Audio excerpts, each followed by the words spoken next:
భారతదేశంలో పాఠశాల పిల్లలు మరియు కౌమార దశలో ఉన్నవారిలో రక్తహీనతను తగ్గించడానికి బలవర్ధకమైన బియ్యాన్ని విస్తృతంగా ఉపయోగించే పథకం పేరు ఏమిటి? పిఎం పోషణ్. భారతదేశంలోని పాఠశాల పిల్లలు మరియు కౌమార దశలో ఉన్నవారిలో రక్తహీనతను ఎదుర్కోవడానికి బలవర్ధకమైన బియ్యాన్ని విస్తృతంగా ఉపయోగించే పథకం పిఎం పోషణ్ పథకం. ఇది విస్తృత రక్తహీనత ముక్త భారత్ వ్యూహం కింద సూక్ష్మ పోషక లోపాలను పరిష్కరించడానికి పాఠశాల భోజనంలో భాగంగా ఇనుము మరియు ఫోలిక్ యాసిడ్ ఫోర్టిఫైడ్ బియ్యాన్ని పంపిణీ చేస్తుంది.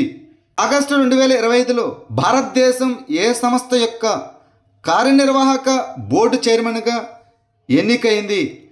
Asia Pacific Institute for Broadcasting Development AIBD. 2025 August 19 నుంచి 21 వరకు థాయిలాండ్లోని ఫుకెట్లో జరిగిన 23వ AIBD జనరల్ కాన్ఫరెన్స్లో అత్యధిక ఓట్లతో భారతదేశం Asia Pacific Institute for Broadcasting development executive board చైర్మన్గా ఎన్నిక కావడం ఒక అద్భుతమైన విజయం.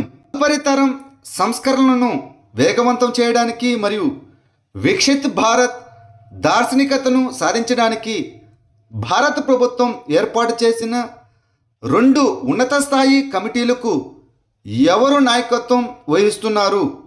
రాజీవ్ గౌబా.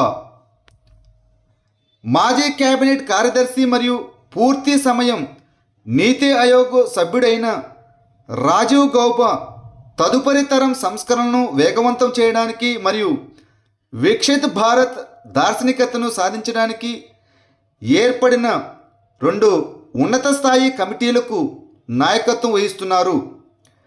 గౌబా నాయకత్వంలోని 2 గ్రూపులు, ఒక కమిటీ వికసిత్ భారత్ అనగా అభివృద్ధి చెందిన భారతదేశం యొక్క లక్ష్యాలను నెరవేర్చే పనిలో ఉంది. మరొకటి ఆర్థికేతర రంగంలో నియంత్రణ సంస్కరణలపై దృష్టి సారించింది. రాష్ట్ర స్థాయిలో నియంత్రణ సడలింపుపై పనిచేయడానికి కేంద్ర ప్రభుత్వం ఎవరి నాయకత్వంలో ఒక ప్రత్యేక కమిటీని ఏర్పాటు చేసింది? టీవీఎస్ స్వామినాథన్. రాష్ట్ర స్థాయి నియంత్రణ సడలింపు కమిటీకి కేంద్ర కేబినెట్ కార్యదర్శి అయిన టీవీఎస్ స్వామినాథన్ నేతృత్వం వహిస్తున్నారు. వ్యాపారం చేయడంలో సౌలభ్యం 2.0 ఇనిషియేటివ్లో భాగంగా రాష్ట్ర స్థాయిలో నియంత్రణ అడ్డంకులను పరిష్కరించడానికి ఈ ప్యానెల్ ఏర్పడింది. అనేక పరిస్థితుల్లో శారీరక మానసిక గాయాలపై అంతర్జాతీయ సమావేశమైన మిల్ మెడికాన్ 2025 వేదికగా ఏ నగరం ఉంది? ముంబై. భారత సైన్యం సైనిక పరిస్థితుల్లో శారీరక మరియు మానసిక గాయాలపై అంతర్జాతీయ సమావేశమైన మిల్ మెడికాన్ 2025ను నిర్వహిస్తుంది. ఆగస్టు 28 నుంచి 29 తేదీల్లో న్యూఢిల్లీలోని మానిక్షా సెంటర్లో జరుగుతుంది. ఈ కార్యక్రమాన్ని రక్షణ మంత్రిత్వ శాఖ సంస్కరణల సంవత్సరం కింద director general of medical services army నిర్వహిస్తుంది. 15న భారతదేశ ఫారెక్స్ నిల్వలు ఏ స్థాయికి చేరుకున్నాయి? $695.10 బిలియన్. భారత విదేశీ మారక ద్రవ్య నిల్వలు ఆగస్టు 15తో ముగిసిన వారానికి $1.48 బిలియన్ పెరిగి $695.10 బిలియన్ చేరుకున్నాయని రిజర్వ్ బ్యాంక్ ఆఫ్ ఇండియా విడుదల చేసిన తాజా డేటా తెలిపింది. ఈ పెరుగుదల కరెన్సీ స్థిరత్వాన్ని నిర్ధారించడంలో కేంద్ర బ్యాంకు యొక్క క్రియాశీల పాత్రను ఇది నొక్కి చెబుతున్నది.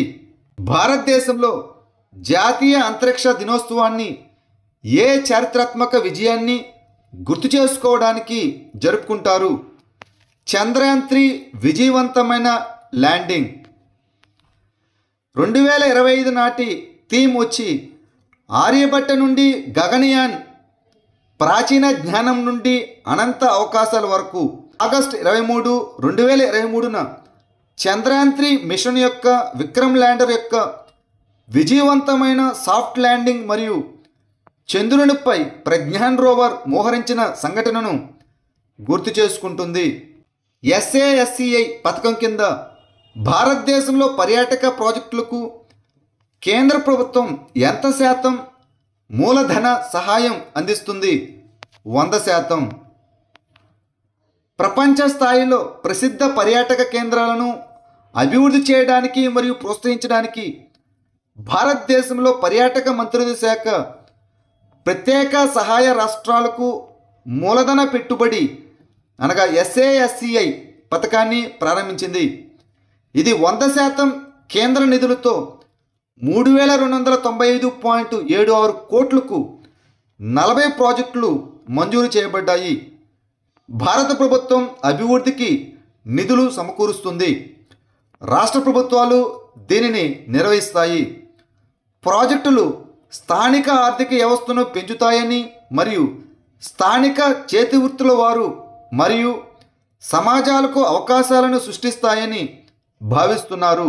భారతదేశంలోనే అత్యంత విశాలమైన ఎక్స్ట్రా డోస్డ్ కేబుల్ స్టేట్ వంతెనను ఎక్కడ ప్రారంభించారు? బీహార్లోని జాతీయ రహదారి అనగా నేషనల్ హైవే 31 పై గంగా నదిపై నిర్మించిన ఔంటా సిమారియా 6 లేన్ల వంతెనను ప్రధానమంత్రి నరేంద్ర మోదీ ప్రారంభించారు.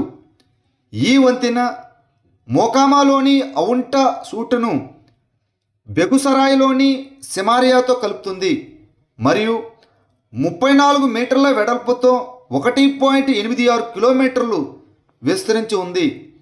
ఇది భారతదేశంలో అత్యంత విశాలమైన ఎక్స్ట్రా డోస్డ్ కేబుల్ స్టేట్ వంతెన మరియు ఆసియాలో అత్యంత ఆధునికమైనది.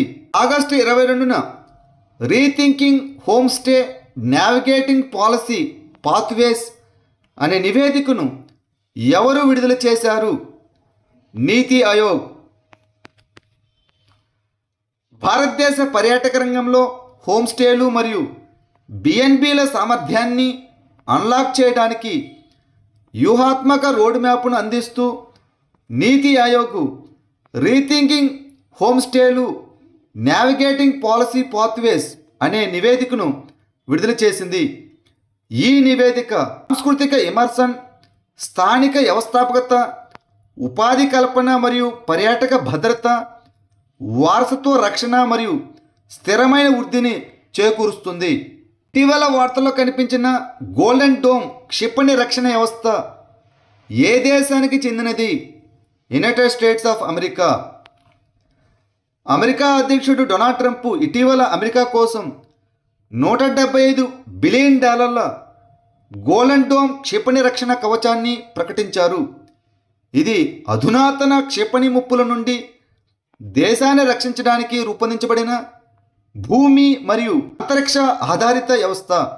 ఇది పేట్రియాట్, థాడ్, ఏజిస్ బ్యాలిస్టిక్ క్షిపణి రక్షణ మరియు ground based mid course defence వంటి ప్రస్తుత USA రక్షణ వ్యవస్థలతో అనుసంధానించబడుతుంది.